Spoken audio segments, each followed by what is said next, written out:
Viewers আসসালামু আলাইকুম, welcome to my channel EME learning. তো আজকে আমি আলোচনা করব হাউ অ্যাবাউট নিয়ে।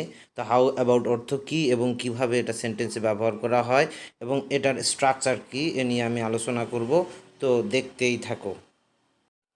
তো বন্ধুরা, আমরা স্ক্রিনে দেখতে পাচ্ছি how about plus verb plus ING, এর অর্থ হবে কেমন হয়। তো হাউ এর পরে ভার্বের সঙ্গে আইএনজি যোগ হলেই এর অর্থ হয়ে যাবে কেমন হয়। ওকে, তো আমরা এই কেমন হয় আমরা কিভাবে বাক্যের মধ্যে ইউজ করব তার উদাহরণের মাধ্যমে আমরা শিখব। তো দেখি, ইংরেজি শিখলে কেমন হয়।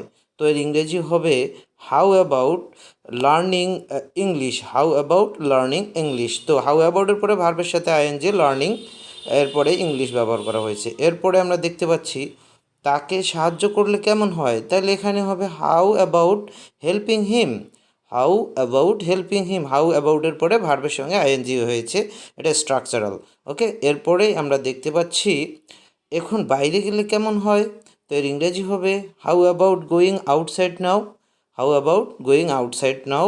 তো হাউ অ্যাবাউটের পরে আমরা দেখতে পাচ্ছি ভার্বের সাথে আইএনজি গোয়িং আউটসাইড নাও। ওকে, তো এভাবে আমরা হাউ অ্যাবাউটের পরে ভার্বের সাথে আইএনজি যোগ করে কেমন হয় অর্থে ব্যবহার করতে পারি।